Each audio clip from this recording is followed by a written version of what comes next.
Hey everyone, welcome to Magnet Brains. This is Saloni Pandey.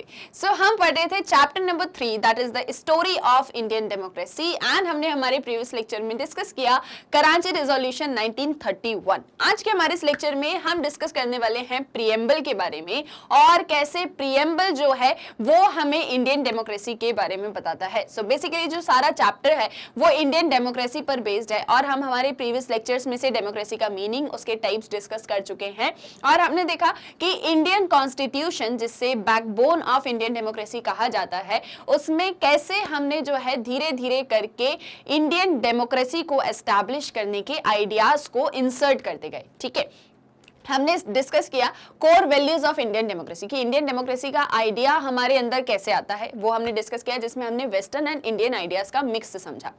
Next previous lecture में हमने Karachi resolution को discuss किया, जिसमें हमने देखा कि कैसे कराची रिजोल्यूशन में इंडिया को एक डेमोक्रेसी बनाना है, इस पर जो है डिस्कशन एंड डिबेट्स किए जाते हैं और उस डेमोक्रेसी में कौन कौन से वैल्यूज, कौन कौन से आइडियाज होंगे, ये सब कुछ हमने डिटेल में डिस्कस किया. हम बात कर रहे थे कि हम जो है कॉन्स्टिट्यूएंट असेंबली को भी समझेंगे, जिसका मेजर रोल रहता है कॉन्स्टिट्यूशन को एस्टैब्लिश करने में, और क्या सारे डिबेट्स होते हैं जो हम हमारे नेक्स्ट लेक्चर में डिस्कस करने वाले हैं. अभी यहाँ पर प्रीएम्बल को डिस्कस करेंगे कि एग्जैक्टली प्रीएम्बल क्या है, प्रीएम्बल का मीनिंग क्या होता है, और साथ ही साथ में प्रीएम्बल जब हम पढ़ेंगे तो हमको ये एक चीज समझ में आएगी कि हम जो डेमोक्रेसी की बात करते हैं कि इंडिया में हमको डेमोक्रेटिक आइडियाज चाहिए, वो एग्जैक्टली कैसे आइडियाज होने वाले हैं. It is not just about कि सारी पावर सिटीजन्स के पास में दे देंगे, गवर्नमेंट को फॉर्म करेंगे, गवर्नमेंट जो है वो सिटीजन्स के थ्रू चलने वाली है, मतलब सिटीजन्स के पास में पावर होगी एंड हम इक्वालिटी, लिबर्टी, फ्रेटर्निटी रखेंगे. दैट इज ओके, वो है अपनी जगह कि हाँ डेमोक्रेसी होगी, बट एग्जैक्टली उसको कैसे हमको फंक्शनिंग में लेके आना है, कैसे उसके ऊपर हमको वर्क करना है, कैसे हमको इंडियन सोशल स्ट्रक्चर को रीवर्क करना है डेमोक्रेसी के थ्रू, ये सारा कुछ आपको यहां समझ में आएगा. ठीक है, सो प्रीएम्बल जो है आपके चैप्टर में वैसे डिटेल में नहीं दिया गया है, जस्ट उसका एक छोटा सा डिस्कशन किया गया है कि प्रीएम्बल में क्या सारे आइडियाज हैं. तो उन्हें समझने के पहले प्रीएम्बल को समझना इंपॉर्टेंट है और इसीलिए यहाँ पर हम प्रीएम्बल का मीनिंग भी समझेंगे. ओके, एग्जैक्टली प्रीएम्बल क्या है, प्रीएम्बल क्या कहता है, उसको रीड करेंगे, उसका मीनिंग समझेंगे. आई होप आप सभी जो है पढ़ने के लिए रेडी हैं. ठीक है, देखो सबसे पहले प्रीएम्बल का मीनिंग हम यहाँ पर देखने वाले हैं. आई होप आप सभी ने पहले प्रीएम्बल पढ़ा होगा. जिसने नहीं पढ़ा है तो भी कोई बात नहीं है, यहाँ हम बहुत अच्छे से प्रीएम्बल को समझेंगे, उसका मीनिंग भी देखेंगे, एग्जैक्टली प्रीएम्बल में क्या कहा गया है वो समझेंगे. अच्छा, प्रीएम्बल होता क्या है, क्या है ये प्रीएम्बल? सो बेसिकली हिंदी में प्रीएम्बल को प्रस्तावना कहा जाता है, या ये भी कह सकते हैं कि ये एक इंट्रोडक्शन है इंडिया को लेके कि इंडिया कैसा है, इंडिया का कॉन्स्टिट्यूशन कैसा है. अगर ये हमें किसी को बताना है बहुत ही कम वर्ड्स में, तो ये आप प्रीएम्बल के थ्रू बता सकते हो. बहुत बार बहुत से स्कूल्स में असेंबली के टाइम पे प्रीएम्बल बोला भी जाता है. ठीक है, सो चलो देखो अब समझते हैं इस एक चीज को. So what is exactly preamble? We the people of India. ठीक है, प्रीएम्बल की हर एक लाइन, हर एक वर्ड का अपना मीनिंग है, जिसे हम समझेंगे. सबसे पहले प्रीएम्बल को रीड कर लेते हैं, रीड करने से भी आपको बहुत सी चीजें समझ में आ जाएंगी. We the people of India having solemnly resolved to constitute India into a sovereign, socialist, secular, democratic and republic, and to secure to all its citizens justice, socio-economic and political, liberty of thought expression, belief, faith and worship, equality of status and opportunity, and to promote among them all fraternity, assuring the dignity of the individual and the unity and integrity of the nation. In our constituent assembly, this 26th day of November 1949, do hereby adopt, enact and give to ourselves this constitution. आया समझ में? क्या एक चीज मैंने बोली, जिसने भी ध्यान से सुना होगा, समझा होगा, उसको थोड़ा बहुत एक आइडिया लग गया होगा कि एग्जैक्टली प्रीएम्बल क्या है.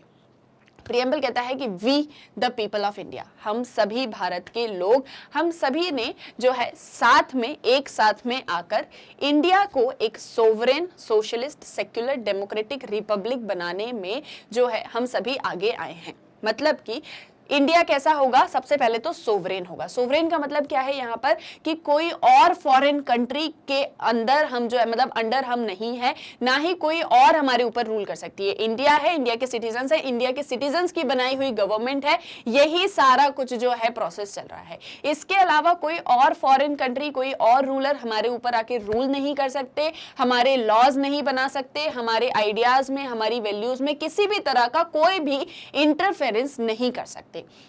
ना ही हम यानी कि इंडिया किसी भी फॉरेन कंट्री के अंडर में है, ना ही किसी के गुलाम है, कुछ भी नहीं। वी आर सोवरेन, सबसे पहली चीज ये होगी। Second, we are socialist. Socialist का मतलब क्या कि हम सोशलिस्ट आइडियाज पर बेस्ड हैं, यानी कि हमारे यहाँ पर जो भी सारी प्रॉब्लम्स होंगी, चाहे पॉवर्टी हो, चाहे इलिटरेसी हो, चाहे डिसीजेस को लेके हो, हेल्थ को लेके हो, हर एक तरह की सोशल प्रॉब्लम को हम यहाँ पर, हर एक तरह की सोशल इनइक्वालिटी को हम यहाँ पर खत्म करेंगे। और इंडिया एक मिक्स्ड इकोनॉमी होगी जहां पर हम प्राइवेट और पब्लिक यानी कि स्टेट गवर्नमेंट और साथ ही साथ में जो प्राइवेट पर्संस होंगे उन सभी के मिक्स मतलब वो सभी जो है मिलके यहां पर वर्क करने वाले हैं। हम सोशलिस्ट आइडियाज की बात करेंगे, सोशल मतलब सोशल जस्टिस की जो है हम बात करने वाले हैं, सोसाइटी की हम बात करने वाले हैं, सोशल प्रॉब्लम्स को हम खत्म करेंगे।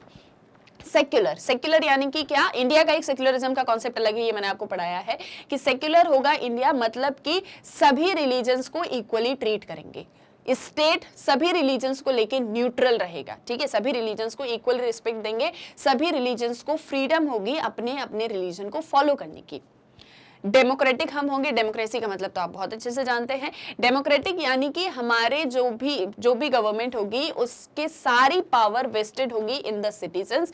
गवर्नमेंट हमारे यहाँ पर होगी और उस गवर्नमेंट के थ्रू हमारे यहाँ पर जो है सारा रूल होने वाला है, जिसमें पावर किसके हाथों में है? सिटीजन्स के हाथों में। And we are republic. Republic का मतलब क्या है यहाँ पर? रिपब्लिक जिसको हिंदी में गणतंत्र भी बोला जाता है, ठीक है।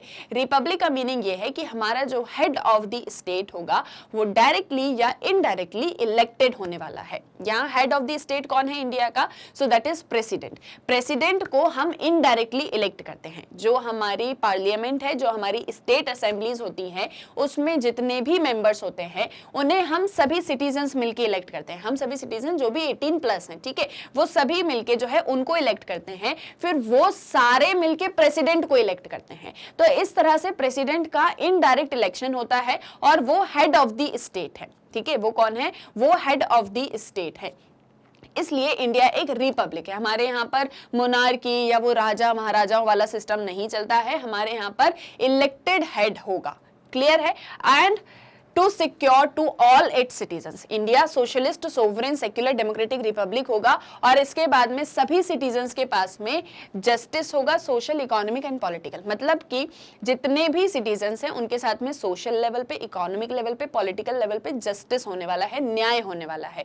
किसी के भी साथ में इनजस्टिस नहीं होगा, सोशल, इकोनॉमिक, पॉलिटिकल हर एक लेवल पर। यानी कि सोसाइटी में जैसे कोई बहुत रिच होता चला जा रहा है, कोई बहुत ज्यादा पुअर होता चला जा रहा है, ये सारे गैप्स को हमको कम करना है, ठीक है।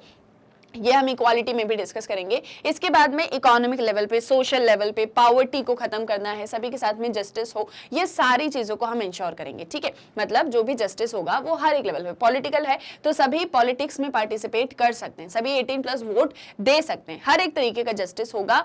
लिबर्टी, सभी के पास में लिबर्टी होगी थॉट को लेके। आप अपने थॉट जो है, अपनी सोच जो है, आप जो भी चीजें मतलब बोलना चाहते हैं, एक्सप्रेस करना चाहते हैं, आपके अपने बिलीव्स होते हैं ना, हम सभी के अपने अपने बिलीव्स हैं, उन्हें हम मान सकते हैं। ऐसा नहीं कि कोई हमें आके कहेगा कि नहीं तुम ये चीज मानते हो, तुम ऐसा मत मानो क्योंकि तुम इंडिया में रहते हो। नहीं, आपके पास में अपने बिलीव्स को लेके लिबर्टी है, आपके अपने फेथ, आपके अपनी वर्शिप। जैसे for example someone is Hindu, अगर वो मुस्लिम मतलब जो रिलीजन है उनके भी किसी चीजों को, उनके भी वैल्यूज को, आइडियाज को फॉलो करना चाहता है तो वो उसकी अपनी पर्सनल चॉइस है, ठीक है। उसके लिए उसके पास में फ्रीडम होनी चाहिए। वो किसे वर्शिप करना चाहता है, उसको किस एक चीज में फेथ है, किस चीज में बिलीफ है, इन सारी चीजों को लेके उसके पास में फ्रीडम होगी, यानी लिबर्टी होगी। इक्वालिटी, आपका जो भी स्टेटस है, अपॉर्चुनिटीज को लेके आपके पास में इक्वालिटी होने वाली है। जैसे हम अक्सर बात करते हैं ना कि किसी के पास में रिसोर्सेज हैं, किसी के पास में नहीं है, किसी के पास में अपॉर्चुनिटी है, किसी के पास में अपॉर्चुनिटी नहीं है, तो हम रिजर्वेशन जैसी पॉलिसीज लेके आए। तो सभी के लिए, सभी के पास में इक्वालिटी होनी चाहिए, सभी जो है इक्वल होंगे। And to promote among them all, और इन सभी में हमको फ्रेटर्निटी जो है प्रमोट करनी है। फ्रेटर्निटी का मतलब क्या होता है? बंधुत्व, जहां हम भाईचारे के साथ में रहते हैं और ऐसे में assuring the dignity of the individual, हर एक इंडिविजुअल की हर एक पर्सन की डिग्निटी जो होगी उसको हमको मेंटेन करके रखना, उसका जो एक मान सम्मान है वो हमेशा बना रहे इस भाईचारे के बीच में, और साथ ही साथ में unity and integrity of the nation, जो कंट्री है उसमें हमेशा यूनिटी रहे, वो हमेशा इंटीग्रेटेड रहे, एक दूसरे के साथ में जो है मतलब सभी रिलेटेड रहे, इस एक चीज को हमको एंश्योर करना है। जैसे हम यहाँ पर ये वर्ड्स पढ़ रहे हैं, status, opportunity, thought expression, belief, faith, worship, justice, इन सभी को जब आप प्रीएम्बल डिटेल में पढ़ोगे तो हर एक चीज का मीनिंग यहाँ पर दिया गया है कि अगर हम जो है इकोनॉमिक जस्टिस की बात करते हैं तो वो किस तरह का इकोनॉमिक जस्टिस है, कि जैसे फॉर एग्जांपल एम्प्लॉयमेंट है तो एम्प्लॉयमेंट में हम सभी को इक्वल अपॉर्चुनिटी देने वाले हैं, ठीक है, irrespective of their caste, creed, sex, religion, etcetera etcetera. तो ऐसे ढेर सारी चीजें हैं जो आपको कॉन्स्टिट्यूशन में एक्सप्लेन की गई हैं। यहाँ पर हम जस्ट जो है एक प्रीएम्बल मतलब एक प्रस्तावना देख रहे हैं, एक इंट्रोडक्शन देख रहे हैं इंडिया को लेके कि इंडिया इस तरह से, और ये सारे आइडियाज ने कहां पर जो है मतलब किस और इशारा करा है, इंडियन डेमोक्रेसी की तरफ। यहां से हम डेमोक्रेसी की बात करते हैं, ठीक है। And in our constituent assembly, और ये कॉन्स्टिट्यूएंट असेंबली, कॉन्स्टिट्यूशन कहां से बना, कॉन्स्टिट्यूएंट असेंबली से बना, ठीक है, उसको हम हमारे नेक्स्ट लेक्चर में डिस्कस करेंगे। तो ये जो कॉन्स्टिट्यूएंट असेंबली है ये आज इस 26 डे ऑफ नवंबर 1949 को, मतलब कि 26 नवंबर 1949 को जो है ये कॉन्स्टिट्यूशन को बनाया जाता है, ठीक है। तो 26 डे जो है नवंबर 1949 का, इसमें हम अडॉप्ट करते हैं, इनेक्ट करते हैं, और हम सभी सिटीजन्स को ये कॉन्स्टिट्यूशन प्रोवाइड करते हैं जो कॉन्स्टिट्यूशन बनता है, ठीक है। तो ये प्रीएम्बल जो है इस कॉन्स्टिट्यूशन का मतलब एक इंट्रोडक्शन है, एक प्रस्तावना है इंडिया को लेके। क्लियर है, ये भी आए यहाँ तक समझ में। So this is just an introduction of your constitution कि आपका कॉन्स्टिट्यूशन कैसा है, इंडिया में क्या सारी चीजें दी गई हैं। आई होप ये क्लियर हो गया होगा कि एग्जैक्टली प्रीएम्बल का मीनिंग क्या होता है। क्लियर है। अब इसके बाद में वापस से आपके चैप्टर के अकॉर्डिंग जो सारी चीजें दी गई हैं उन्हें हम यहाँ पर एक बार डिस्कस कर लेते हैं। आई होप प्रीएम्बल अच्छे से समझ में आ गया होगा, एक एक वर्ड का मीनिंग समझ में आ गया होगा, और डेट याद रखनी है और प्रीएम्बल क्या है ये भी ध्यान में रखना है। बहुत बार प्रीएम्बल को लेके कॉम्पिटिटिव एग्जाम्स में क्वेश्चंस भी आते हैं, ठीक है। सो now you will notice how the preamble of Indian Constitution seeks to ensure not just political justice but also social and economic justice. You will likewise notice that equality is not just about equal political rights but also of status and opportunity. Thus democracy works at all level. अब यहाँ आपने देखा कि अगर हम freedom की बात कर रहे हैं या हम लिबर्टी की बात कर रहे हैं या हम जस्टिस की बात कर रहे हैं, तो जस्टिस सिर्फ ऐसा नहीं कि सोसाइटी के लेवल पर, बल्कि इकोनॉमिक, पॉलिटिकल, हर एक तरीके का जस्टिस। इक्वालिटी है तो इक्वालिटी सिर्फ पॉलिटिकल राइट्स को लेके नहीं है बल्कि स्टेटस, अपॉर्चुनिटी, हर एक चीज को लेके है। तो डेमोक्रेसी जो होगी वो हर एक लेवल पे काम करेगी। डेमोक्रेसी का मतलब सिर्फ ये नहीं है कि हमको पॉलिटिकल प्रिंसिपल्स का ध्यान रखना है, हमको गवर्नमेंट का ध्यान रखना है, हमको पॉलिटिक्स में सारी चीजें ध्यान में रखनी। डेमोक्रेसी सिर्फ इस एक लेवल पर नहीं है, डेमोक्रेसी सोसाइटी, इकोनॉमिक, पॉलिटिकल हर एक लेवल पर है। डेमोक्रेसी हर एक लेवल पे वर्क करती है। और जो हम इस चैप्टर में डिस्कस कर रहे हैं, that we begin with the vision of a Indian constitution, for this is the bedrock upon which democracy rest in India. यहाँ इस चैप्टर में हम किस एक चीज की बात करें कि ये जो सारा इंडियन कॉन्स्टिट्यूशन है ये वो बेडरॉक है जिसके ऊपर पूरी इंडियन डेमोक्रेसी टिकी हुई है, या ये बैकबोन है इंडियन डेमोक्रेसी का। So significantly the constitution emerge from intense and open discussions within the constituent assembly. तो इसीलिए इंडियन कॉन्स्टिट्यूशन को समझना हमारे लिए ज्यादा इंपॉर्टेंट है। वो हमें जो है इंडियन डेमोक्रेसी के बारे में बहुत अच्छे से बताता है। और इंडियन कॉन्स्टिट्यूशन जो इमर्ज होता है उसमें ढेर सारे डिबेट्स होते हैं, ढेर सारे डिस्कशंस होते हैं जो कॉन्स्टिट्यूएंट असेंबली के अंदर होते हैं। तो कॉन्स्टिट्यूएंट असेंबली बनती है और कॉन्स्टिट्यूएंट असेंबली के अंदर जो है ढेर सारे डिबेट्स, डिस्कशंस होते हैं जिसके थ्रू हम एक फाइनल कॉन्स्टिट्यूशन बनाते हैं, ठीक है। तो कॉन्स्टिट्यूएंट असेंबली ही है जो कॉन्स्टिट्यूशन को बनाती है, और उसमें क्या सारे डिबेट्स, डिस्कशंस होते हैं ये हम हमारे नेक्स्ट लेक्चर में डिस्कस करेंगे। एंड दस इट्स विजन और ideological content as well as the process और procedure by which it was formed was democratic. और इन सारी चीजों की वजह से प्रीएम्बल हो गया, कराची रिजोल्यूशन हो गया, वेस्ट इंडिया के आइडियाज मतलब वेस्ट के और इंडिया के मिक्स ऑफ आइडियाज हो गए, और साथ ही साथ में प्रीएम्बल, ये सारी चीजें मतलब प्रीएम्बल तो बहुत बाद में बना, बट ये जो सारी चीज़ें हैं ना, ये हमें ये बताती हैं कि कॉन्स्टिट्यूशन जो है, कॉन्स्टिट्यूशन का एक जो विजन है, कॉन्स्टिट्यूशन का एक जो अपना आइडिया है, एक जो अपना पूरा प्रोसेस है, वो सब हमें ये बताता है कि इंडिया एक डेमोक्रेसी है या इंडिया डेमोक्रेटिक रहेगा, इस एक चीज़ की तरफ इशारा करता है। तो ये जो सारे डिबेट्स डिस्कशंस होंगे आपके कॉन्स्टिट्यूंट असेंबली के, ये हम पढ़ेंगे हमारे नेक्स्ट लेक्चर में, जहां हम पढ़ेंगे कॉन्स्टिट्यूंट असेंबली डिबेट्स। हम जानेंगे कॉन्स्टिट्यूंट असेंबली कैसे बनती है, क्या एक उसका आइडिया होता है, और कैसे कॉन्स्टिट्यूशन बनता है, उसमें मेजर डिबेट्स जो रहे हैं उनको हम शॉर्ट में डिस्कस करेंगे, क्योंकि कॉन्स्टिट्यूंट असेंबली के बहुत सारे डिबेट्स हैं। जब आप ग्रेजुएशन लेवल में इन चीज़ों को पढ़ोगे तो आपको और अच्छे से डिटेल में समझ में आएगा। क्लियर है? सो आई होप प्रीएम्बल का मीनिंग आपको समझ में आ गया होगा, और प्रीएम्बल कैसे जो है इंडियन डेमोक्रेसी को एस्टैब्लिश करने में हमको हेल्प करता है, समझाने में हमको हेल्प करता है, वो भी समझ में आ गया होगा। अब मिलेंगे नेक्स्ट वीडियो लेक्चर में, जहां डिस्कस करेंगे कॉन्स्टिट्यूएंट असेंबली के डिबेट्स को। आई होप सारी चीजें क्लियर हो गई होंगी। अभी भी कोई भी डाउट है, कोई सजेशन है, कुछ भी है जो आपको मेरे साथ में डिस्कस करना है रिलेटेड टू आपके सब्जेक्ट, तो आप वो कमेंट सेक्शन में जो है मतलब बता सकते हो, ठीक है। अब बस जाते जाते एक और चीज़ कि मैग्नेट ब्रेन्स की वेबसाइट को कैसे एक्सेस करोगे।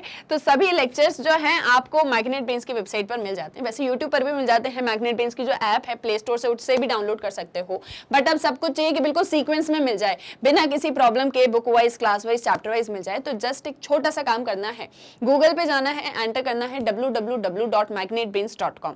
जैसे ये एंटर करोगे, ये आपके सामने magnet brains education platform open होगा। यहाँ पर किंडरगार्टन से लेकर 12th क्लास तक के सभी क्लासेस के सभी कोर्सेज के वीडियो लेक्चर्स आपको मिल जाएंगे। जो भी क्लास कोर्स आपको स्टडी करना है, जस्ट उस पर क्लिक किया, उससे रिलेटेड सारे सब्जेक्ट के वीडियोस आ जाएंगे। यहाँ स्क्रॉल करोगे और भी वीडियोस देखने को मिलेंगे। सभी के नीचे वॉच नाउ का बटन है, जो भी सब्जेक्ट आपको स्टडी करना है वॉच नाउ पे क्लिक किया और ये आगे सारे चैप्टर वाइज वीडियोस, चैप्टर पे क्लिक करोगे उससे रिलेटेड सब टॉपिक्स आ जाएंगे। यहाँ भी सभी के आगे वॉच नाउ का बटन है। जो भी अब आपको टॉपिक स्टडी करना है, वॉच नाउ पे क्लिक किया और ये वीडियो ओपन।